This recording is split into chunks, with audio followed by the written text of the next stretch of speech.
Welcome to the All Financial Hour podcast with Steve All. New research shows that people who serve as caregivers for other adults, it's usually their aging parents, are having more trouble balancing those responsibilities with their full-time jobs. Many actually end up taking leaves of absence or moving to a part-time job or even quitting altogether so that they're available to help. And to make matters worse, caregivers pay an average of $7,200 a year out of pocket with the help they provide. So all of this, and then of course they're trying to save up for their own retirement in the process.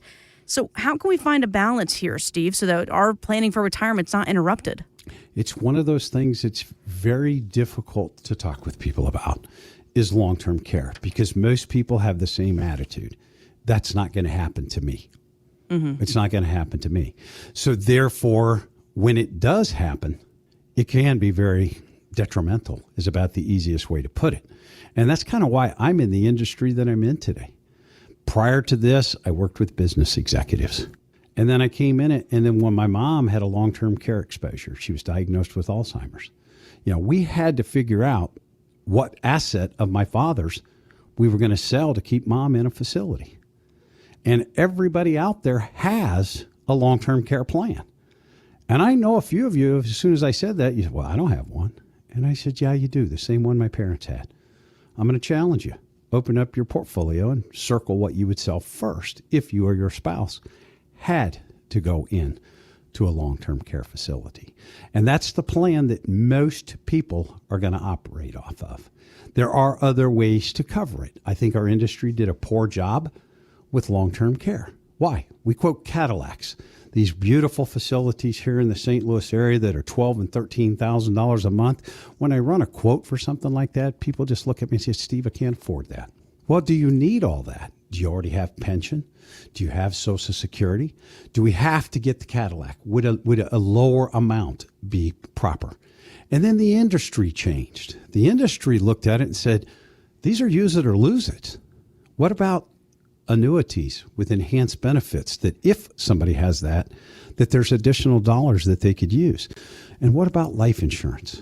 I've already got the life insurance. If I have a long-term care exposure, can I get the death benefit early?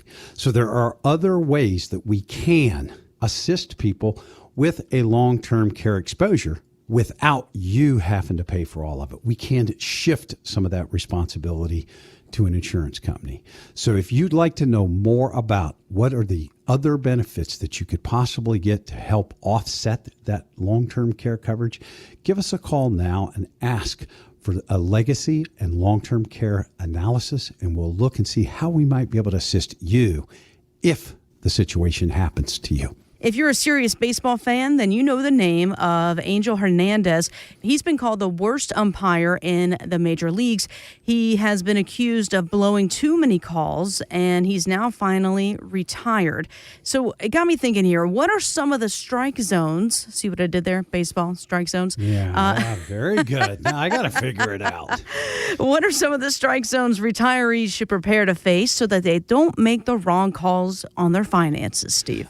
I think one of the first things that people need to look at is a lot of people claim their Social Security way too early. It's like, I'm retired, I'm going to turn on my Social Security. They don't all have to happen at the same time.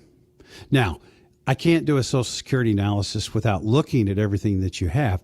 If you've got a lot of money in your IRAs and 401ks, it could be advantageous to spend down some of those assets, because that amount of your Social Security check will go up by about 8% per year every year you delay. So I think that's the biggest one that people start to look at. The other one, it's like, well, I'm retired now. I got to put all my money in CDs and I want to be completely away from the market. Now, you got to realize most of us are going to be retired for probably 20 to 25 years. And I have seen cases where people are going to go broke safely. You know, they're going to put the money, all CDs, money market accounts, no at risk in the market, and inflation will be the biggest battle that they have.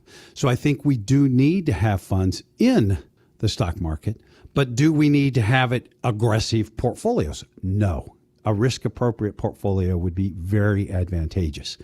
Then the other thing we just talked about, long-term care. I think we have to look at that just to say, If that exposure happens, how are you going to cover it? I think that's an important thing to look at. And then I think the one that most people is probably the biggest surprise when I got in the industry is the lack of estate planning, the lack of wills, trusts, powers of attorney. Those things are very simple to do, but most people don't do it. Why? Because you have to look at your own demise. It was the biggest shock for me when people with a lot of assets come in and we'd ask that question, do you have wills or trust? And they would say no. What about powers of attorney? Now, I'm not a lawyer. Don't even get a practice. Don't talk about it on the radio or anything like that. But I know a lot of lawyers. And I think that's probably the biggest thing that I think most people skip is what's going to happen to your assets, God forbid, if you weren't here. Mm-hmm. Who's going to make those decisions if you can't make a medical decision or if you can't make a financial decision? Having those power of attorneys is so important. So if you're looking for investment advice, got that. What did I talk about? Financial planning. Come in, ask for the comprehensive retirement plan. Guess what we're going to cover? Almost everything that I just talked about. Risk reward, claiming Social Security. What are you doing about long-term care? And are you prepared for when you're no longer here with your estate? Home prices have skyrocketed nearly 50% since early 2020, and you can blame much of that increase on low inventory. And high mortgage rates are placing home ownership just out of reach for many. Pre-retirees, they may be looking to downsize, but is there an upside right now? Do you have clients looking for their maybe forever retirement home under these conditions, and how are you advising them? It's the hardest thing to look at right now because we look at it and say, I want to take the big house that I don't need anymore because the kids are out of the house, and I want to get a smaller house. And then they go out and go shopping, and it's more than they're going to sell their house for. I think they change that from downsize to right size because you're just getting less square footage and almost more of a cost. Larry and Sherry, they came into the office, and that's what they were looking at. They said, we can't replace our house for less. They went through it because of the thing that we just said. We can sell our house, and we can get a great number for it, but we can't buy anything we want for the same amount or less. Mm-hmm. And so that's when you have to start looking at it, is in some cases where people are saying that forever retirement home might be in another area, of looking in the area that they might want to retire in, buy that vacation home in the area that they want to retire in. And then when they sell the house here in St. Louis, they get the deductions for it as long as it's under certain limits for taxes. Then they move into their retirement home, and that becomes their primary home. And if they sell that, they could also avoid taxes depending on the amounts of the gains in the houses that would have. So that's the thing that we have to look at. The other thing that I tell people that are going or moving to somewhere else, a couple, they want to move up east. The kids are there. They're in college. They just kind of wanted to be closer to them with that. And that's when I said, you might look at just going up and renting for a month. And they said, well, that'd be kind of expensive. I said, well, a couple of the situations that we've had where they moved someplace because of the children. Mm-hmm. And then about the time they got completely moved, bought the house, remodeled, and did the things they wanted to do to the house before they got in, the kids got transferred to somewhere else. Oh, my gosh, yeah. So now they got to go through the whole process again. We've also had it where people have moved to a different town. And all of a sudden they get there and they thought the house was the perfect place, but they really want to be in a neighborhood on the other side of town. So those are the things that I think are very important when we go to it. Sherry, she had gone to the town. She would spend about a month in Florida looking at different places. I think she did that for 4 or 5 different years until they truly found a place that they wanted to move to, because of the fact that I thought I wanted here, but I didn't like the neighborhood. And they just kept moving around until finally they found that place that they really wanted it to be, that forever retirement home. So I'm going to say, don't make it a quick one. Don't hesitate to go down and spend some time in the area that you're wanting to move to. Mm-hmm. And if you do feel like buying, it might be advantageous in the beginning for a condo. Why? That way I don't have to take care of all of the yard. And if I'm going south, I want a swimming pool. You got to take care of the pool, whether you're there or not. Look at those homeowners fees. And the other thing that is looked at when you move to one of those places, the taxation. How's it going to affect you tax-wise? So if you're looking at that, give us a call. We can help in the ideas of what taxes you would have on selling your house, what it might do with you as far as taxes if you decide to have two homes. It does depend on how much time you stay at one of those houses before you can move your tax base to there.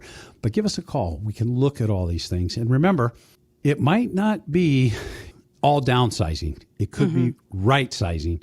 But if it's the place that you don't want all of the other headaches with, that could be a good fit for you. Give me a call. Let's just talk about how housing and taxes could affect your retirement as part of a comprehensive retirement plan. Give us a call. That phone number, 636-230-8824. If you're looking to find the right size for you in retirement, answer these questions about, possibly downsizing, mortgages, etc. This is all part of that comprehensive retirement plan conversation as well. 636-230-8824. Someone wrote into an advice column and they asked this question. They say, I have $700,000 invested with my advisor. Even though 60% of her trades have lost money in the last year, she says her advice will be right eventually. Is it time for a new advisor? I'm going to go ahead and say yes, but Steve, I'm going to pivot to you. What are your thoughts on this? Well, for me, the first thing, I got to get more background on this. What's the time frame? I lost $700,000. I've lost money. Are we talking about 1 month? We're talking about 2 months. We're talking about 5 years, 10 years. So we have a lot of different things that we look at. A lot of people that were more conservative investors had their money in bonds. Well, what happened to bond values when interest rates go up? They decline. They decline. I had a person with a big bond portfolio that I had nothing to do with. And when she started to lose money in her bond portfolio, she comes to me and asks, I've been making money in my bonds for years. Why, now that you've got it, am I losing money in my bonds? And I'm saying, we didn't buy any of these bonds. That's just one of those laws of nature. If you look at the teeter-totter, that's why I like to pick when it comes to bond portfolios, the teeter-totter. The low part, remember when you're kids and you're in the low part? Oh, yeah. That's bond interest rates. The one at the top, the high one at that point, is values. So when it's down low, your values are high. But interest rates rise, your bond values are going to fall. Now, if you hold that bond to maturity, they're going to give you the exact amount of the bond. But they have to market to market so that it is going to change the values. So a lot of it depends on where you're at. The second question that I would ask, is this person a financial planner? Is this person a broker? Or all they're doing is make an investment decision, investment advisor? Because I think that gives a lot of different information. What are you looking for? The advice that we're looking for might not be, everything can't go up all at the same time. It's just not going to happen. And that's why I love when we start to talk about the investment side, market guard. That's what I love about Brad. Brad's got about anything that I really want for our clients. If I've got, and you're one of those aggressive, and I want a stock portfolio, and I want it all in emerging technology, I've got something for you. I've got all stock portfolios. That'll work. If you're a more conservative investor, we have the availability to do that also. And we have it for taxability. There are times in my non-qualified or after-tax accounts that I don't want to pay capital gains possibilities every time we trade, so they stay more static. And then we have what we call the target funds. The target funds can be they're tactical and become more defensive. Like right now. Why would a target fund be more defensive right now? Because there's a lot of headwinds out there right now. Inflation. What are they going to do with interest rates? Federal Reserve, presidential election, problems over in Israel. What about the Ukraine? So there's all kinds of things going on right now that it might be a good idea to be backed away from the market for a little bit, especially if you're a more conservative investor. So we look at it and say, where do we go? But I don't want the emotions to be driving that. Steve, I'm out of the market. When do I get back in? I would rather use a proprietary investment philosophy that's non-emotional, methodical, and mathematical, that tells me those most important things that when I'm invested in the market. It tells me when I should sell, when I should hold, and if I've sold, when I should buy to get back in. I think getting the emotions out of those things is very, very, very important. So if you're asking those questions around returns, where are you at? Give me a call. Ask about Market Guard. We'll run that risk-reward analysis and show you what we could do with your invested assets. About 10 years ago, there was a really popular show. It was called The Big C. Laura Linney, she starred as Kathy Jameson, a teacher who was diagnosed with terminal cancer. And she decided, you know what, I'm going to live it up. She went to her advisor and said, I want all my money. Give me everything I put in my 401k, et cetera. I want to live it up. And Steve, I have to know here, unforeseen life events are going to happen. I mean, have you seen something like this happen before? How do you prepare? Not really in that case where it would be cancer and, terminal cancer, and it goes from there. And I think where those things boil down to is is this an emotional decision or a logical decision? And I think that is the power of having an investment advisor, financial planner, where you can actually come in and by the time you get done with the conversation, you will make more of a logical decision than an emotional decision. And I think that saves people a lot of money if it's based more in logic than it is with emotions. Because guess what? I've got emotions for my stuff, but I'm going to be a lot more logical with yours. So let's run those good ideas by somebody else. And that is what we do here at the All Financial Group. We're here to help you when those tough decisions come. Thanks for listening to the All Financial Hour podcast.